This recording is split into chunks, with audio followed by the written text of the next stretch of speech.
Thank you. My presentation will be about the effect of static torsion on fatigue growth and rotating bending corrosion on aluminium alloy 775. It's a work performed by one by myself and my colleague at the school of engineering at the University of Lisbon. The overview of my presentation is here. I will begin by the background of rotating bending. Why are you again studying rotating bending? We know that in the 19th century it was defined endurance limit. Now with much more drawbacks than were before. But just I will present two examples why endurance limit has some drawbacks, and therefore. Since we can see crack propagation on this, we started to study fatigue crack growth in rotating bending and steady torsion. I will revise some older work on carbon steels, work of about 10-15 years, and I will present more in detail the aluminium alloy, where we have been asked 2 years ago in order to make the similar study on aluminium alloy instead of carbon steel. And after we talk about crack propagation effect. And just this is an example of cracks on railway axle and high-speed train. This figure is from the mid-90s in high-speed trains in the country where high-speed trains are available, and everybody thought that where there was endurance limits on railway axles. Indeed, the high speed provokes some damage. From the damage, cracks can appear, and you can see the short crack and a very strain iron due to the impact of the ballast in the railway axle. Therefore, this is a crack initiation and can go. Another example is the crankshaft failures. There are numerous crankshaft failures, mainly in automotive industry, where the fatigue crack growth is not very interesting. But I present here a failure of a crankshaft in an 8-cylinder diesel engine that failure in the middle of the Atlantic Ocean. And we see 4 cylinders, the other 4 cylinders over there. Same as the crankshaft with 4 cylinders.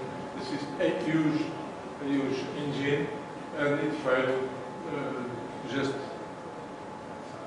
33,000 hours for about 4 years of service. So we can see that there is a large amount of crack growth. We have calculated this crack growth about 6 months of use. So it is necessary to see what is happening in crack growth in this type of geometry. I have performed some years ago fatigue crack growth rotating bending. I have presented here 40 millimeters diameter specimens, 12 millimeters diameter specimens, and you have to remind at the time the shape of the spherical cracks, and we have to define that on the rotating bending, and we will see that if we add steady torsion, does not change very much. The ratio between the crack length and the crack depth is approximately 1/3, approximately 3. So we, in order to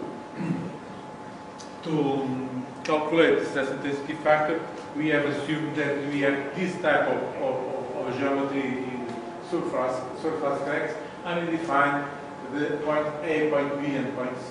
The point B and point C are the point where the crack intersect the surface, and here we have the point at maximum depth. We can see that here we are not in tension, or we are not in bending, normal bending. This is a rotating bending. Since it's a rotating bending, this point B and C is right during one cycle loading. It rotates 360 degrees. And therefore, the stress intensity factor at this point is not the same when it is on this point and the other point. On the contrary, this point A, it's always on the same circle, so we can define the maximum and minimum the stress intensity factor for point A. If we consider that the ratio between the crack length and the crack depth is the same, it is enough to know exactly the stress intensity factor at point A that we can see what is happening in the crack length. That's why that's the study that we have performed some years ago. And therefore, we have performed the calculation of stress intensity factors considering this type of geometry for several ellipses around from a very small ellipse to the diameter, and we have performed the stress intensity factor for mode 1. This is the very old fine modeling that we have made. We have made the 8 ellipses. We are mainly concerned with the stress intensity factor at point A, as I told you before, even if we have calculated also for point B and point C, but we are not going to use them. Because when we have the rotating bending, here we have some stress intensity factor, here we have other stress intensity factor. We have calculated this, but we are not, as I said, we are not using this type of calculation. Anyway, it can be, this calculation can be easily done. In order to study the rotating bending steady torsion, we have constructed a special machine. Indeed, it is not a special machine. We have adapted a rotating bend machine in order to provoke a steady torsion here. It's quite simple. This is the model rotating bending, the specimen. We perform some bending, and after we link that with a generator, an electric generator. This, according to the power that we ask to the generator, we will put more or less steady torsion on the specimen. So we can perform general rotating bending with several areas of rotating bending. And the machine is described on this paper some years ago, and at that time we have seen that here we have rotating bending, we have rotating bending torsion, and the effect of torsion is to distort the behavior of the ellipse and to provoke some faster crack growth from one side and lower crack growth from the other side. So this was for the steel, and here we have the crack growth as a function of crack length, and we can see that this is rotating bending, this is rotating bending, this is steady torsion, and we see a crack growth retardation is observed with the steady torsion. As I said, this is all the results for CK45 steel, and if we interpret this crack growth as a function of the stress intensity factor, I explained in a slide later how I calculated this. We can define this kind of the stress intensity factor for smoothing cracks on bars under bending and torsion are on this paper in 1999 that we have performed with my PhD student at that time on our own. So what we have been asked 2 years ago is for some industry, is it possible to perform the same results with aluminium alloy? Why? Because aluminium alloy is a much low density material. Therefore, we have performed the similar test in aluminium alloy. This is the chemical composition of 775. This is the kind of properties that we have performed. This is the specimen. We put a very, very short notch here, and we put a measuring grid. And of course, this is rotating bend. We cannot see exactly the crack, but we must stop the machine and measure the crack at the same time. So it's not quite easy to perform this test. And we have performed, this is the loading condition that we put. We have used 10 millimeters diameter and 12 millimeters diameter. Why? Normally we use only 12, but in order to increase, because we have in mind torsion applied, because it depends on the generator. We have decreased the diameter in order to have similar torsion stress to the bending stress. This was a maximum that we could get it.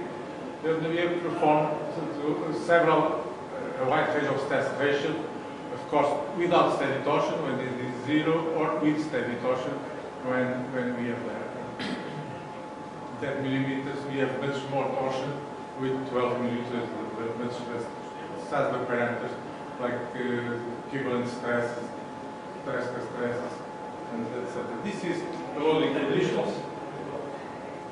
This is two typical fracture surfaces, one with rotating bending, pure rotating bending. You can see again the kind of ellipses. This is the rotating bending steady torsion. Here in aluminum alloy we see a much less distortion of the ellipse than it was on the steels, and therefore we perform the crack growth torsion. This is for the specimen of 10 millimeters.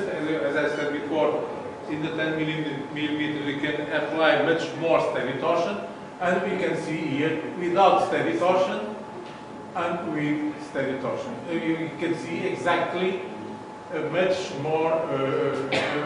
lower crack growth, and in the 12 millimeters, since we have lower steady torsions, the retardation is not so evident. So therefore we need a strong steady torsion in order to have the same retardation, what was not happening at the carbon steel.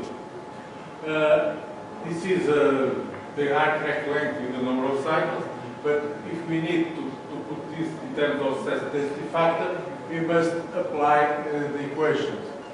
So on the paper that I have presented before, we can have the K1, we have the K3. This is for bending, this is for torsion, and we can perform the delta K equivalent to the energy release rate with this equation is available on the literature. We have not K2 because we are only calculating the stress intensity factor range at the point A, it's the maximum crack depth. But since our K3 is constant because we are using steady torsion, this is not influencing our delta K equivalent. Therefore, the delta K equivalent in rotating bend and steady torsion is only the delta K1.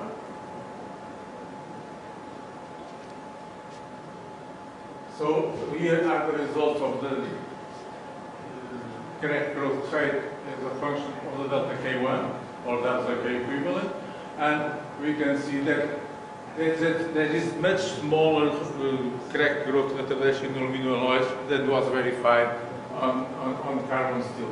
Anyway, we have some kind of crack retardation because the crack retardation when there is torsion is the black ones, and without torsion is the white ones. Let's see why this crack retardation appears, and that's why we have performed some fractography. This is rotating bending only, the rotating bending is steady torsion. In both photos, you can see that there is some raising of the fracture surface. This is due to the fact that we are rotating bending, so we have stress ratio R-1. But when we can see in more detail this type of steady torsion, we can see not only the compression due to the stress ratio R-1, but also some hubbing due to the effect of steady torsion. If you can see more in detail now this area, it is seen here that we have some kind of areas with more hubbing and others without hubbing. With amplification, we have here the zone where the compression and the torsion is appears, and intermediate zone where there is not this effect. This means that this crack growth is some kind of zigzag. It grows with some kind of inclination. After it comes down, it comes up, comes down. That's why we have some retardation on this part. So in the literature, it's known by the factory hoof crack growth, because this is the old factors with the hoofs in zigzag. And with more details about this crack growth, here just here we cannot see. So even if we are made purification, we cannot see things. But here we have much more amplification and oscillations with some kind of hubbing similar to that one that the literature appears on mode 1, mode 3. So that's the study I have made. So as conclusions, it is possible to make rotating bend and steady torsion estimate. It's a simple machine, just add a steady torsion. You must see that with steady torsion we have not some kind of multi-axial fatigue, particular case of multi-axial fatigue, because when we make a crack growth, we have not a change in the stress intensity factor in mode 3. This superimposed steady mode leads to a significant crack growth retardation, much more observed in carbon steel, but is also observed in aluminium alloys. And this retardation is due to the irregularity of the crack growth, known as factory hoof observations. So, thank you. Thank you very much.